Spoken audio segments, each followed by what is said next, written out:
Selanjutnya kita masuk ke acara inti, yaitu hikmah halal bihalal dengan tema merajut silaturahmi menuju kemakmuran masjid yang akan disampaikan oleh Bapak Dr.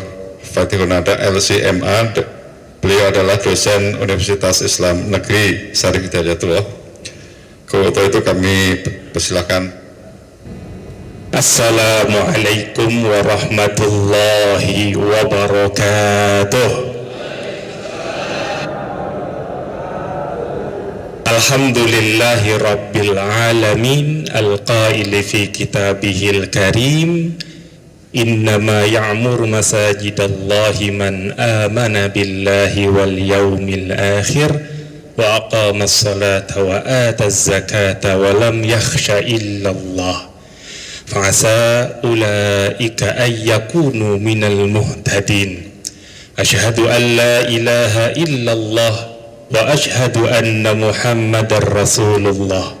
Allahumma salli wa sallim wa barik ala sayyidina Muhammadin wa ala alihi wa sahbihi ajma'in, amma ba'du.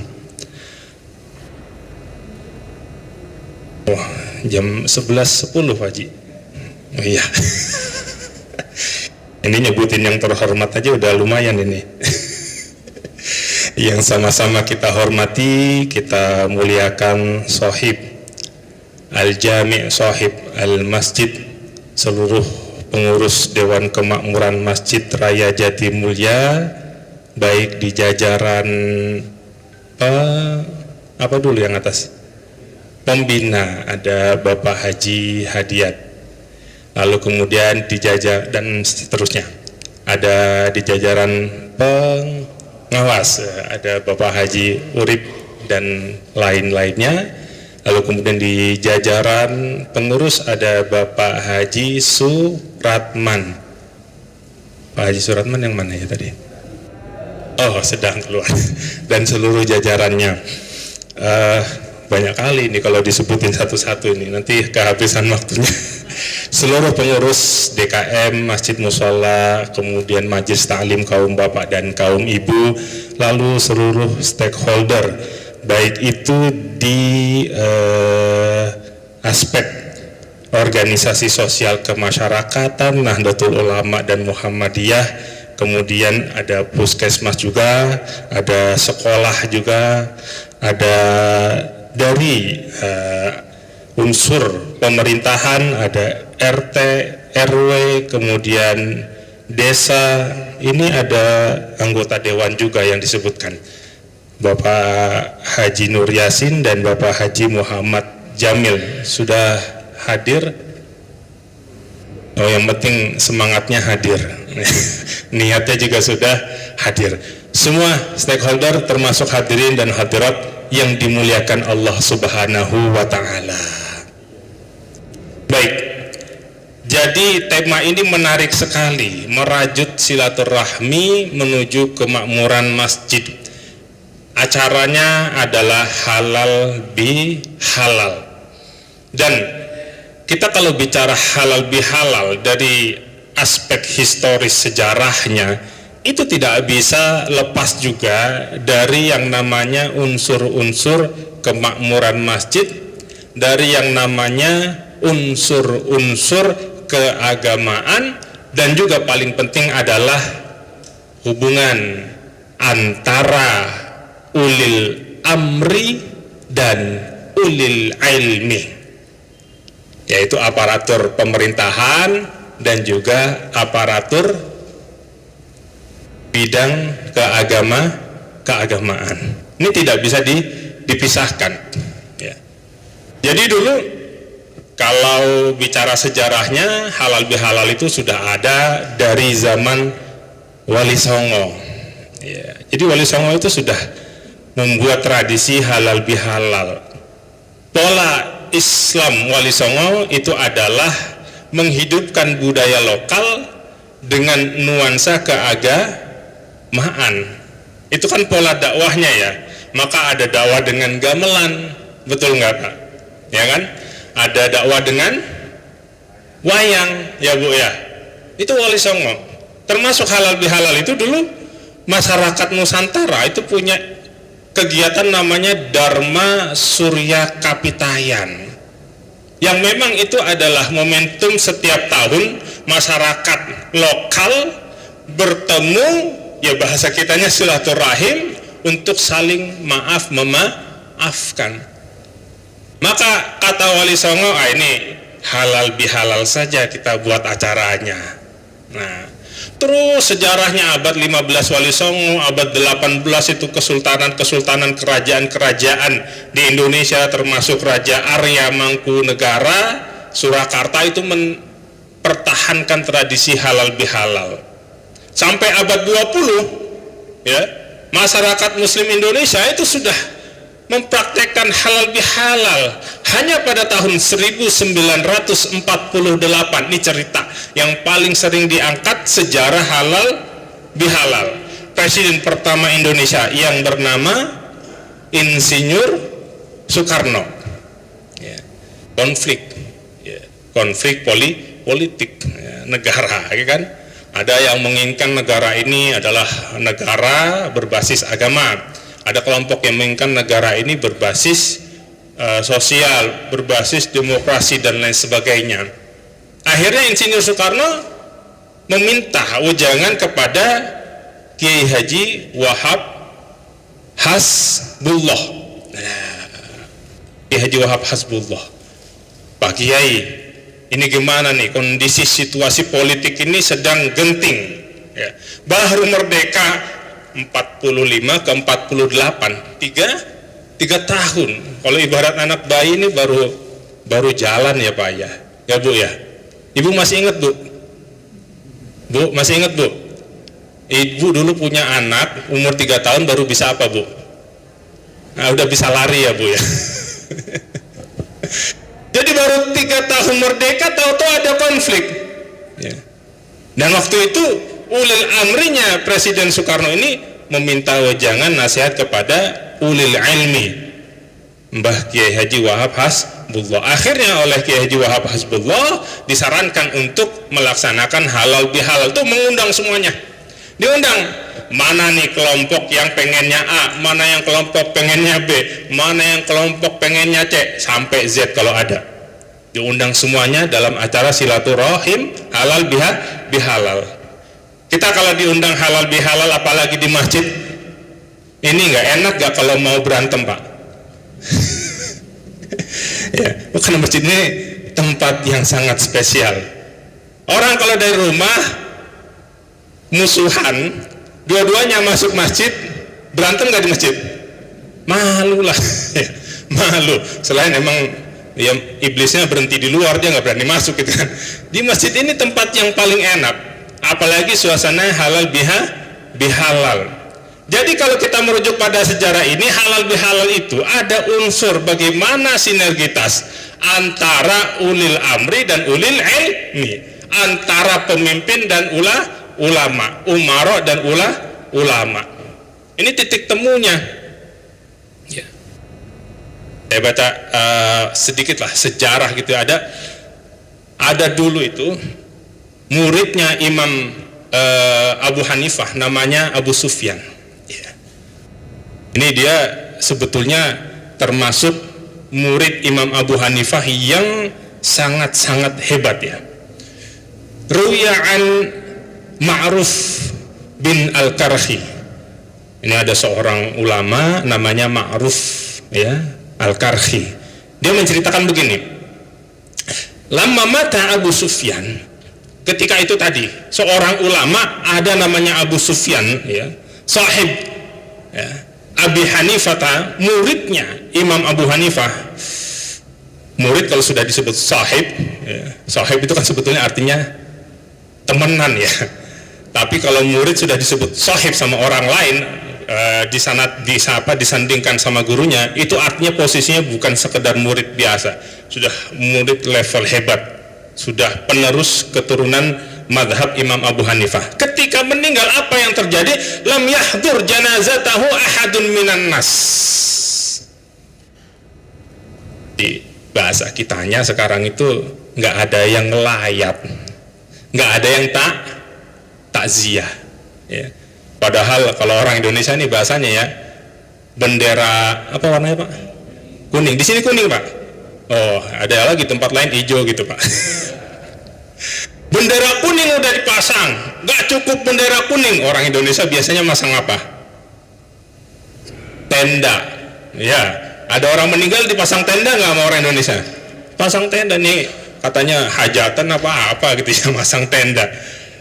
Udah diumumin Abu Sufyan wafat, ternyata tidak ada yang datang, khususnya para ulama. Jadi yang datang yang taziah ya orang-orang biasa aja, tetangganya, keluarganya. Jadi ulama itu nggak ada yang datang. Kenapa? Li'annahu dakhala fi amri sultan. Karena sebelum wafat berapa tahun Abu Sufyan ini ya masuk dunia politik. Karena dulu gini, paradigma ulama zaman dahulu ya itu melihat kekuasaan itu memang betul-betul wilayahnya, ya bahasanya bainan nasi wan nari, itu cuma satu kuku Pak. Jadi kalau ada ulama udah enak-enak jadi ulama, kok tahu-tahu jadi ya apa namanya masuk ke pemerintahan, apalagi juga jadi bupati, apalagi jadi anggota dewan dan lain sebagainya, itu dianggapnya tidak baik zaman dulu. Akhirnya betul ketika wafat tidak ada yang datang ulama lain, termasuk ini beliau Ma'ruf bin Al-Karhi. Lalu beliau cerita begini, "Tsumma ra'aituhu fil manam." Tahu-tahu dia mimpi ketemu Abu Sufyan yang meninggal tadi. Ya. Ini yang ceritain, tahu-tahu mimpi ketemu Abu Sufyan. Karena dia juga nggak datang nih. Ya, Ma'ruf bin Al-Karhi juga tidak datang karena memang beliau juga adalah seorang ulama. Faqultu lahu madza fa'ala rabbuka bik. Lalu Ma'ruf Al-Karhi bertanya kepada Abu Sufyan, kenapa? Ya. Dan apa yang dilakukan oleh Tuhanmu kepadamu ketika di alam kubur? Artinya ditanya gini, kamu disiksa ngapain aja? Karena anggapannya Ma'ruf Al-Karhi, ini Abu Sufyan disiksa sama Allah Subhanahu wa Ta'ala.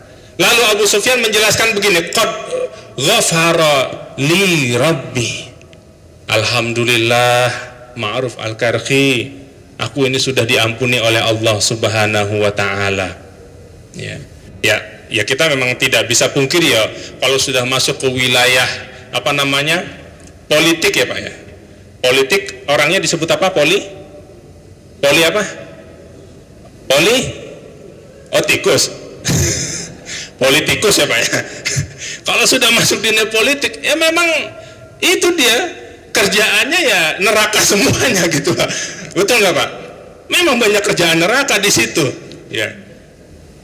Cuma kata beliau, qad ghafara li rabbi, alhamdulillah aku sudah diampuni sama Allah.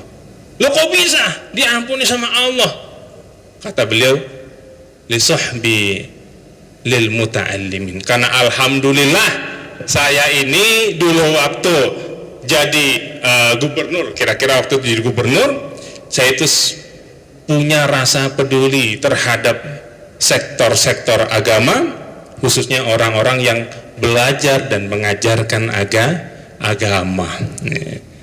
Nih sayang banget nih Pak Dewan nggak datang, Pak Camat ada, Kepala Desa ada, RT RW ada nggak? RT RW ada, PRT ada, PRW. Ya ini kan walaupun gajinya kecil gitu kan, tapi tetap aparatur negara gitu kan ya. Kalau pengurus IKM ini nggak ada gajinya, saya tahu nih. Kalau RT RW ini kan ya walaupun dikit masih dapat lah gitu kan, walaupun dibayarkannya berapa bulan sekali? Oh hafal ya Pak Haji ya, 3 bulan sekali ya. Kadang 3 bulan, kadang 6 bulan. Ya itu. Jadi aparatur negara ini kalau main-main sama ulama, main-main sama orang yang memakmurkan agama Allah Subhanahu wa Ta'ala, tidak punya rasa peduli terhadap agama dan pengurus, orang-orang yang ngurusin agama, celaka itu. Celaka itu. Hati-hati. Ya. Itu aja tadi ya, kita lihat Abu Sufyan itu selamatnya cuma gara-gara satu, dia memperdulikan orang yang belajar dan mengajarkan agama. Dia pedulikan. Ada santri misalkan belajar nggak punya buku, dia kasih buku, ya.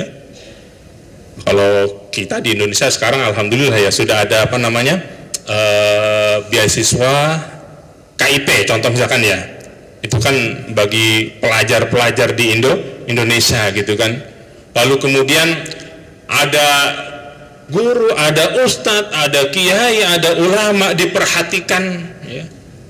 Itu yang bikin orang-orang yang tadi hidupnya penuh dengan neraka gitu ya, udah tinggal, kalau bahasa kita tinggal tinggal colek dorong dikit udah masuk neraka. Gak jadi, ditarik lagi sama Allah. Oh, ini orang ketika di dunia itu ternyata masih punya perhatian terhadap agama ya.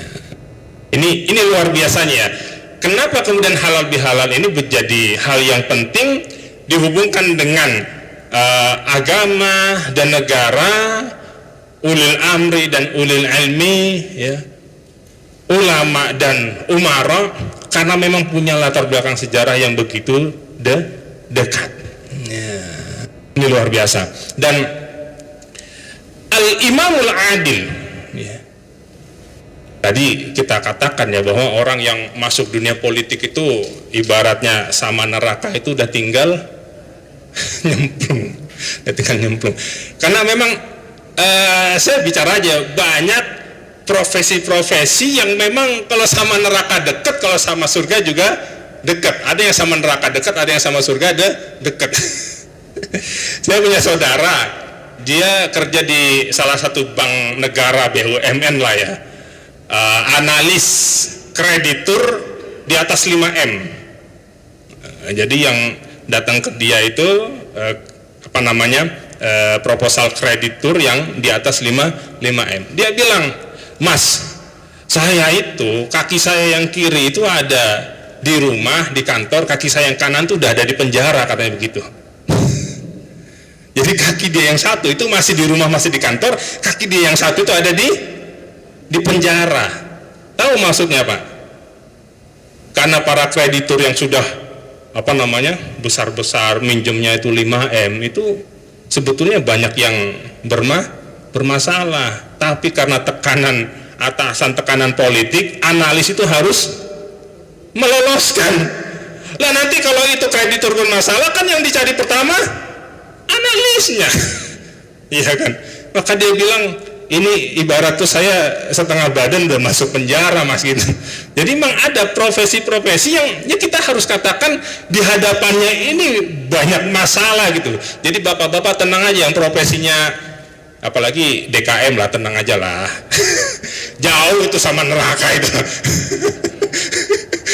Masih beratan hidup mereka yang kalau di depan buka pintu rumah itu udah neraka semua isinya. Tapi ya kita doakan orang-orang ini memang punya kekuatan iman dan Islam ya, karena Rasulullah itu bilang begini, sab'atun yuzilluhumullahu yaumal qiyamati la zilla ya illa zilluh.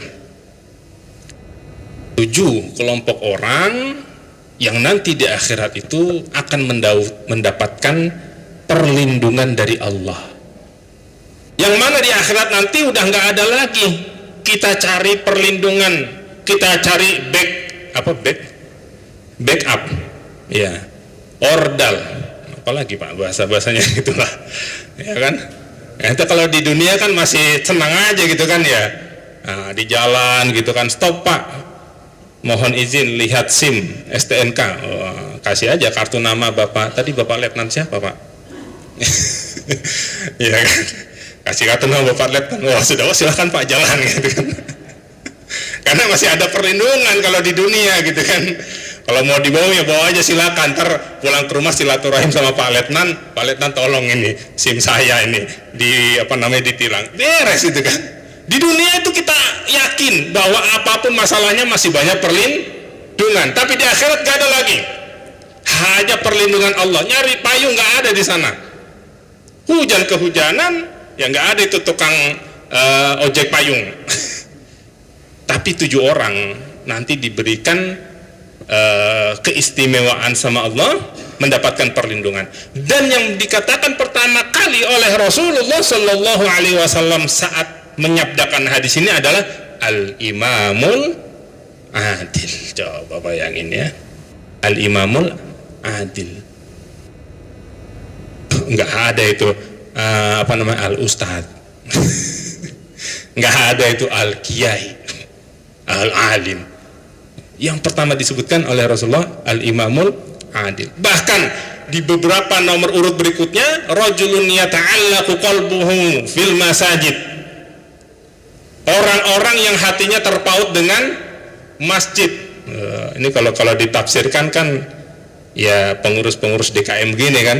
Ya. Lagi kerjaan di kantor masih mikirin hari Jumat itu kan, masih ngantor itu kan, masih WA khotibnya Ustaz datang ya gitu kan. Jadi ini kan yang pikiran dan hatinya itu masih di masjid. Tapi ada yang lebih hebat lagi, bukan hanya pikiran dan hatinya di masjid, bahkan jiwa raga badannya di masjid. Apa itu Pak? Marbot. Itu kalau sudah kita tafsirkan rajulun yata'allaqu qalbuhu fil masajid, siapa yang paling benar? Marbot udah benar itu. Nggak ada lagi ya. Cuma sayang ya, profesi merbot tuh kalau ada calon mantu datang ditanya kamu kerjanya apa nak? Merbot masjid. Waduh, udah berat ini terimanya. Padahal ini orang spesial ya, tapi susah dia di calon mantu katanya. Jadi itu semuanya kalah dengan siapa? Al-imamul adil. Ya. Ternyata posisi al-imamul adil itu luar biasa. Karena seorang kalau sudah masuk ke dunia tadi politik, dunia hitam, menjadi pemimpin yang kebijakannya itu adalah ditunggu-tunggu oleh masyarakat, apakah mendorong pada kemakmuran masyarakat atau justru meresahkan dan menyusahkan masyarakat, itu dia orang pertama. Makanya al-imamul adil itu sangat penting sekali ya. Dulu gini, sahabat Ali bin Abi Thalib. Jadi dia itu pernah, beliau itu sahabat Ali pernah kehilangan pedang Pak. Ya. Pernah kehilangan pedang. Ya. Karena orang zaman dulu itu punya pedang itu biasa ya. Orang zaman dulu itu punya pedang itu biasa. Dan pedang yang hilang ini yang spesial, yang ibaratnya kalau dilihat dari jauh udah kelihatan, oh ini pedang saya. Ya. Sebenarnya kayak kita itu semuanya sekarang punya handphone. Ya, ada yang punya handphone 1, ada yang punya handphone 2, ada yang punya handphone 3, tapi istrinya tetap aja 1. Ya. Jadi ibarat orang punya handphone zaman sekarang, hilang yang paling bagus handphonenya, yang paling penting nomornya. Tahu-tahu ketemu sama orang Yahudi, lagi bawa pedang punya beliau. Wow. Akhirnya Imam sahabat Ali bilang, ini pedang saya, kok kamu bawa-bawa? Kata orang Yahudi, oh bukan, ini punya saya, enak aja. Nah dulu itu ya pedang itu kepemilikannya nggak punya sertifikatnya gitu ya Pak Haji ya. Kalau sekarang kan semuanya punya legalitas ya, punya suratnya ya. Oh handphone apa legalitasnya? Minimal nota belinya lah. Nota belinya kan nanti ada nomor emailnya kan ketahuan, ini punya saya ya. Rumah punya sertifikat, mobil punya STNK, masjid aja punya apa? Punya dokumen-dokumen ya, sertifikat. Akhirnya ribut di jalan, saling tidak mau ngalah. Sahabat Ali bilang, ini beneran pedang saya. Kata orang Yahudi, bukan, ini punya saya gitu kan, saya yang megang, saya yang bawa-bawa gitu kan. Dari mana kamu ngaku-ngaku? Akhirnya sahabat Ali bin Abi Thalib datengin qadhi ya, hakim ya. Waktu itu datengin hakim, bilang sama hakimnya, wahai hakim, ini pedang saya, tahu-tahu kok dipegang sama si Yahudi ini. Apa kata hakim? Loh, kamu ini ya ngaku-ngaku pedang itu milik kamu, buktinya apa? Wah, kata sahabat Ali, ya siapa ya buktinya ya? Anak saya lah. Ya, didatengin anaknya, Sayyidina Hasan dan Sayyidina Husain, didatengin. Lalu kata hakim begini, kamu ini bukti itu ya jangan keluarga lah. Ya. Kalau keluarga itu ya pasti belain, kan begitu ya Pak Haji ya. Kalau keluarga pasti belain. Lalu kata Sayyidina Ali, Al-Hasanu wal Husainu sayyidu syababi bani Adam. Dia mengutip sabda Rasulullah Sallallahu Alaihi Wasallam. Hakim, kamu jangan main-main. Rasul aja sampai bilang Hasan dan Husain ini adalah tuannya, orang terbaik, pemuda dari kalangan umat Islam. Masa nggak layak jadi saksi? Apa kata hakim? Nggak begitu kalau urusan pengadilan, nggak begitu kalau urusan masalah hukum. Yang berlaku adalah kaidah usul fikih, al-qaulu sahibil yad. Kalau kamu nggak punya bukti apapun yang bisa menguatkan gugatan, kayak kemarin di MK gugatan. Kalau nggak punya gugatan bukti gugatan yang kuat, maka saya akan memegang omongannya orang yang megang harta tersebut. Kan tadi yang orang Yahudi yang megang pedang, yang bawa pedang. Ya sudah, ini dia pemilik. Kalau dia bilang itu punya dia pedangnya, ya benar udah punya dia. Kalau kamu tidak bisa membuktikan mana legalitas kepemilikan kamu terhadap pedang tersebut, berarti pedang itu punya orang Yahudi. Kalah sahabat Ali bin Abi Thalib. Coba lihat itu ya, sahabat Ali bin Abi Thalib masih saudara sepupu Rasulullah, jadi menantu Rasulullah, kemudian jadi khalifah. Di pengadilan kalah. Ya, jarang sekarang terjadi begitulah. Ya. Sekarang kalau orang punya kekuasaan ke pengadilan pasti menang. Akhirnya orang Yahudi ini apa? Ternyata thumma ansafa wa aslama al-Yahudi. Orang Yahudi ini ternyata tersadar betul bahwa Islam itu begitu luar biasa. Pemimpinnya itu adil-adil. Tidak mandang, ini orang Islam, ini orang non-Muslim. Kalau gitu kita menangin yang Islam. Enggak.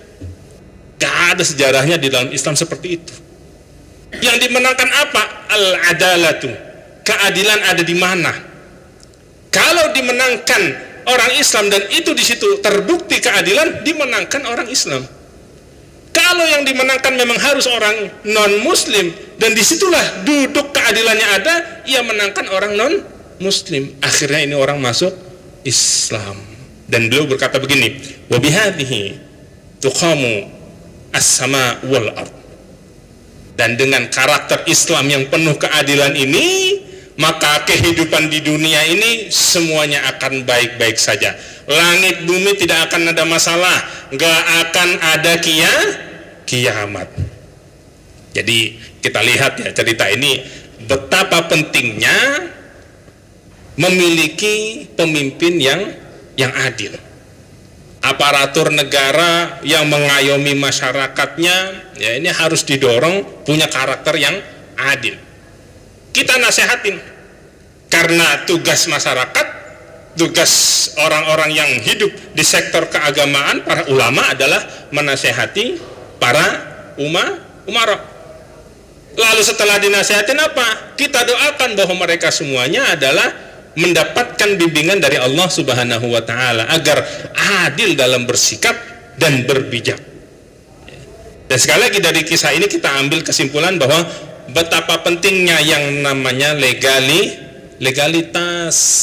Ya, itu tadi ya, sahabat Ali bin Abi Thalib gara-gara tidak bisa memberikan bukti bahwa pedangnya adalah miliknya, maka tidak bisa di mata hukum agar mengambil hak miliknya. Tapi orang Yahudi bukan pemiliknya, tapi gara-gara dia punya legalitas, al-qaulu sahibil yad, ya, maka dia di depan hukum yang menang. Nah, ini tugas kita semua bersama, bahwa pengurus Masjid Raya Jatimulya ini membutuhkan dukungan semua sektor, baik DKM Masjid Mushola seluruh Jatimulya, lalu kemudian majelis-majelis taklim, lalu kemudian seluruh jamaah, ya seluruh termasuk tadi RT RW kita mendukung, ya. Agar apa? Agar yang namanya ittihadul muslimin tahakkuk, ya. Persatuan umat Islam itu bisa tercapai, bisa terrealisasi. Dan ini alhamdulillah momentum halal bihalal. Jadi awal kita betul-betul punya kesadaran, punya keinginan kuat untuk bersatu, saling bahu membahu. Ya, halal bihalal menarik sekali. Tradisi yang sudah dijalankan oleh umat Islam di Indonesia. Saya katakan ya, di Indonesia. Ya, bapak-bapak silakan umroh sekarang, ya, ke Mekah, ke Madinah. Ya, cari undangan halal bihalal, ada nggak? Nggak ada, ya. Apalagi undangan yang ada makan ketupat. Ini apa tadi menunya? Nggak ada. Saya 4 tahun di Mesir, ya, studi di Universitas Al Azhar. Lebaran nggak ada itu saya diundang halal bihalal, makan tuh orang Indonesia udah, ya, ada undangan pasti ada makan. Jangan sampai ini ngundang halal bihalal nggak ada makannya ya Pak. Itu min syuruti al halal bil halal, ya, termasuk syaratnya, syarat kegiatan halal bihalal ada makan. Arkan halal bihalal, rukunnya halal bihalal itu saling memaafkan. Datang ke sini dengan membawa hati yang lapang. Datang ke sini dengan membawa hati yang penuh dengan rasa pemaaf. Datang ke sini dengan membawa hati yang tidak ada beban satu sama lain. Tidak ada rasa buruk satu sama lain. Di sini hatinya ingin merajut. Di sini hatinya datang semuanya ingin merekat, ingin bersatu. Itu namanya halal bihalal, ya. Kenapa ini penting? Karena hukuk al-insan, hukukul makhluk, ya. Jadi yang namanya hak manusia itu min aktsar wa min asbab, min aktsar wa min asyaddi asbabi dukhulin nar.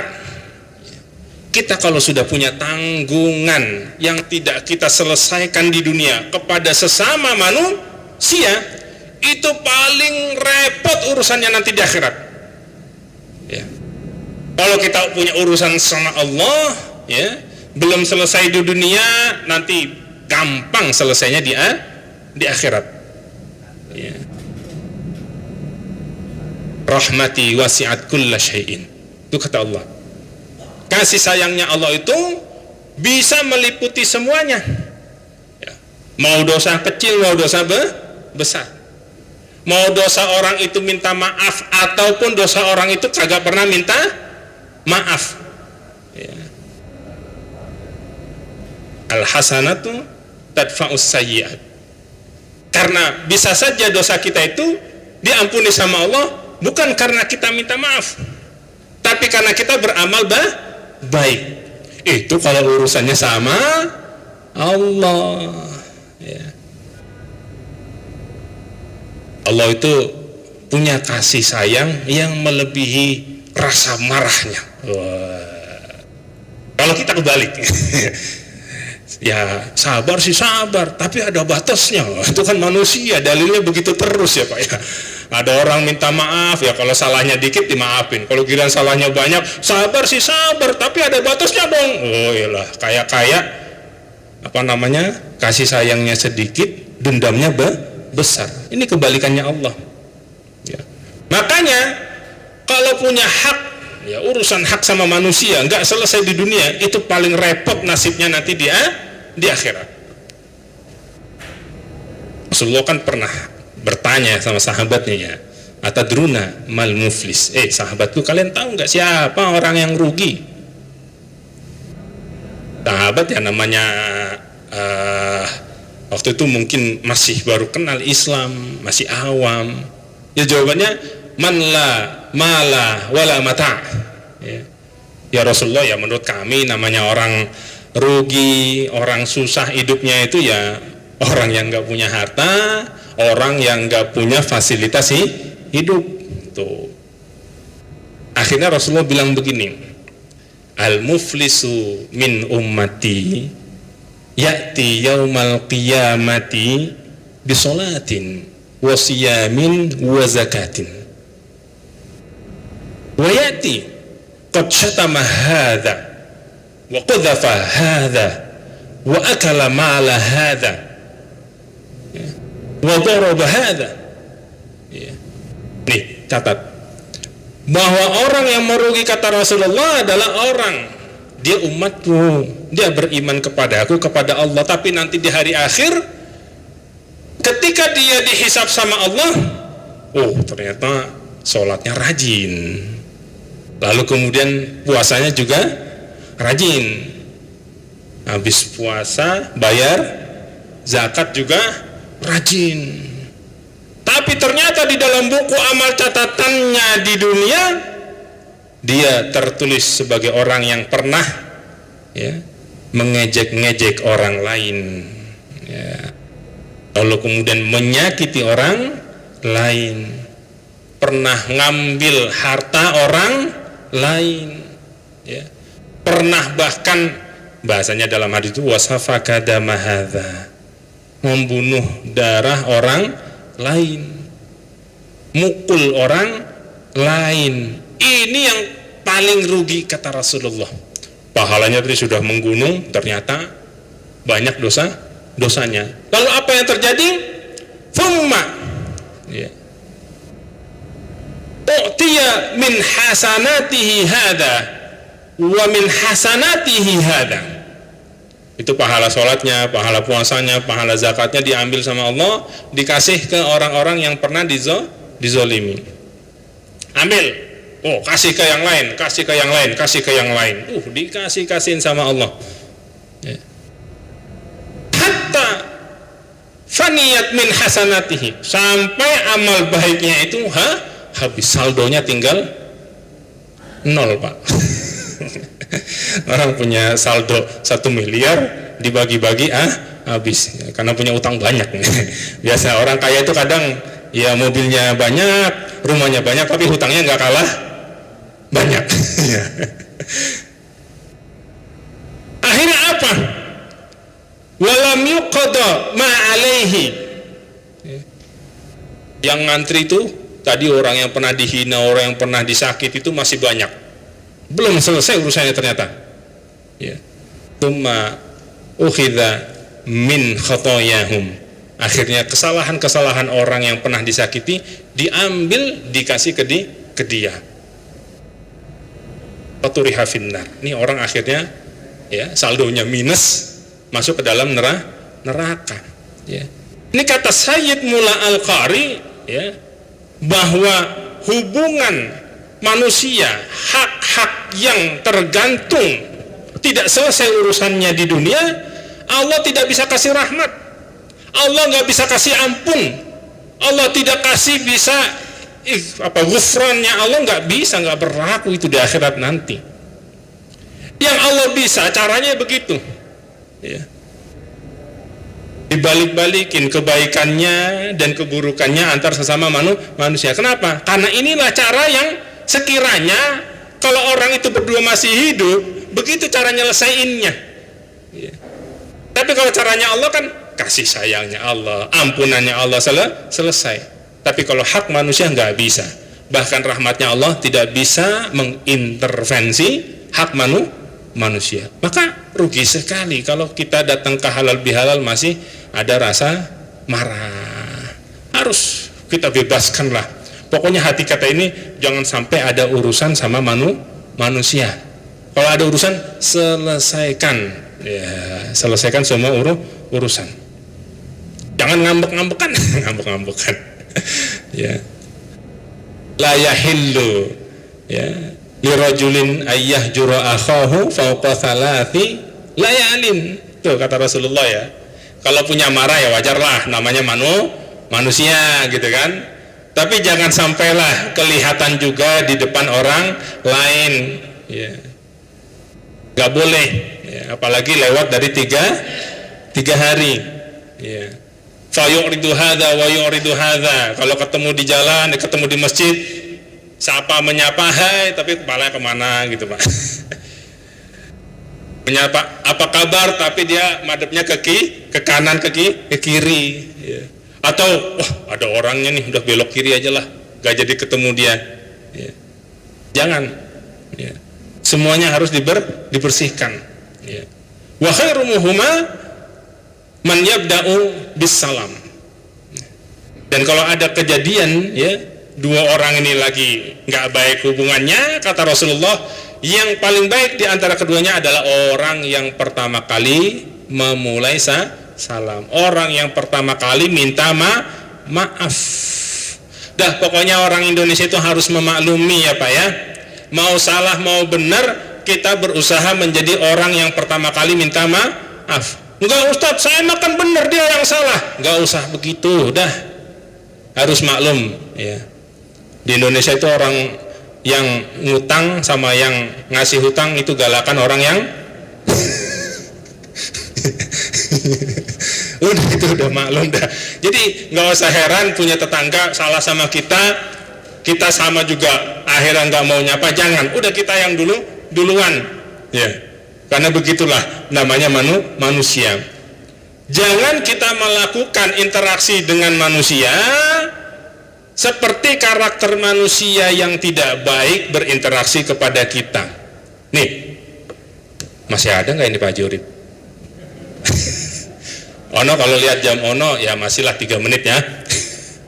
Terakhir, gini. Dulu itu ada seorang ya ahli hikmah, ya, orang yang sangat bijaksana. Jadi dia lagi santai nih di tepi sungai gitu ya, air dia lihat. Orang Indonesia kan juga senang ya, lagi suntuk, lagi susah, lagi apa, pengennya ngelihat air, atau yang lihat hijau. Dia lagi di tepi sungai, lihat danau, air ngalir biasa, air tenang dan lain sebagainya. Tiba-tiba ada ranting pohon jatuh, dan ketika dia lihat ada kalajengking, Pak. Jadi di atas ranting itu ada kalajengking. Lalu kemudian dengan naluri kemanusiaannya dia menolong kalajengking tersebut. Dia cari ranting yang panjangan dikit biar tangannya bisa menggapai kalajengking tersebut, ya. Berhasil. Lalu kemudian kalajengking ini menaiki ranting yang dia gunakan untuk menolong kalajengking, tapi ternyata setelah sampai di tangannya, kalajengking ini menyengatnya. Namanya digigit kalajengking, kaget, lepas, ya. Gagal dia nolong kalajengking. Salah sendiri, ditolong nggak mau. Rasa kata kita, kalau orang Indonesia ditinggal habis itu kalajengkingnya. Sama dia, diambil lagi ranting yang kedua, dicoba lagi menolong kalajengking. Yang kedua digigit lagi. Ya, udah berapa kali? Dua kali. Kita kalau nolongin orang 2 kali, orangnya kagak mau ditolong, malah bales nyakitin kita tinggalin apa gimana, Pak? Biasanya udah bodoh amat lah, mau ditolong kagak mau gitu kan. Tapi beliau karena memang orang yang bijaksana, ya, dia coba lagi cari ranting lagi. Tahu-tahu dari kejauhan ada seorang pemuda, biasa anak muda lah, ya, pikirannya masih, ya pokoknya kalau ada orang baik kita baikin, kalau ada orang jahat kita ya balas gitu kan ya. Itu anak muda begitu. Dia teriak dari jauh, wahai orang tua, Pak, ya, bahasa gitu, Pak atau paman atau Om, ya. Limalat tatta'izani minal marratil ula wal marratil thaniyah. Kenapa kamu ini kok nggak kapok-kapok? Pertama coba nolong digigit, kedua nyoba nolong lagi juga digigit. Sekarang kok masih mau nolong kalajengking yang ketiga kalinya? Itu dibilangin sama anak muda. Akhirnya anak muda ini dinasihatin sama orang ini, ya. Wahai pemuda, min tab'il aqrab ayyalsa. Ya. Kita harus paham bahwa kalajengking itu ketemu siapapun pasti nyengat. Ya. Namanya kalajengking ketemu siapa aja pasti menyengat. Ya. Jangankan manusia, mungkin ada kucing deket-deket dia juga dia sengat. Itu udah karakter. Ya. Udah bawaan kalajengking. Ya. Wa min tab'i'ana an yuhibba wa arham. Dan saya ini punya karakter juga. Saya karakternya adalah mencintai, mengasihi, menolong, peduli sama orang lain. Itu karakter saya. Kok sekarang tiba-tiba kamu datang bilang sama saya, ya, untuk merubah karakter saya menjadi karakter kalajengking. Ya. Akhirnya beliau bilang begini, kita sebagai manusia, orang yang punya karakter baik, kalau ketemu orang yang gak baik, jangan kita rubah karakter kita. Kita pertahankan karakter kita adalah orang yang baik meskipun disakiti oleh orang lain. Karena segelap apapun ruangan, kalau di dalamnya ada cahaya kecil, maka ruangan itu tersebut akan menjadi terang. Jangan kemudian kita masuk ruangan gelap akhirnya jadi ikut-ikutan gelap hidup kita. Oh, ya tersasar semuanya orang di situ. Jadilah cahaya walaupun di tengah kegelapan, dan di situ akhirnya bisa menyinari, memberi penerangan kepada orang lain. Nah, itu ya, bagaimana karakter manusia yang penuh dengan kasih sayang, penuh dengan maaf, memaafkan. Ini halal bihalal momentum sangat langka, setahun sekali. Ya, karena nggak ada halal bihalal tiap bulan. Kita setahun sekali, kita bersihkan, sucikan hati kita dari segala marah kita, dendam kita kepada orang lain. Ada orang salah sama kita, kita maafkan. Kemudian kalau kita punya salah sama orang lain juga, kita minta maaf. Dan dari situ kita berdoa, minal aidina wal faizin. Ini ungkapan menarik ya, ja'alanallahu minal aidina wal faizin. Semoga Allah menjadikan kita menjadi orang-orang yang kembali dan orang-orang yang sukses. Apa maksudnya kembali? Para ulama bilang begini, aidina min ahlil jannah. Kita ini sebetulnya semuanya adalah penghuni surga. Manusia pertama Nabi Adam diciptakan oleh Allah Subhanahu wa taala. Rumah pertama yang ditempati adalah surga. Jadi kita itu sebetulnya adalah ahli surga, penghuni surga semua. Ya. Maka kalau kita kembali nanti di akhirat, mana rumah kita? Surga. Gimana cara kita masuk surga? Itu tadi. Kita hilangkan semuanya, sekat-sekat masalah-masalah antar sesama manusia. Insya Allah kalau di antara kita semua tidak ada lagi yang mengganjal di dalam hati, di akhirat kita akan selamat mendapatkan rahmat dan ridhonya Allah Subhanahu wa ta'ala. Amin ya rabbal alamin. Ternyata kelewatan dikit, mohon maaf bila banyak kekurangan, bila ada kesalahan, khilaf kata ataupun lain sebagainya. Semoga ada manfaatnya, semoga kita bisa mengamalkan substansi nilai-nilai hikmah-hikmah halal bihalal ini dalam lingkungan Masjid Raya Jatimulya. Amin amin ya rabbal alamin. Taqabbalallah minna wa minkum taqabbal ya karim. Wallahul muwafiq ila aqwamit thariq. Wassalamualaikum warahmatullahi wabarakatuh.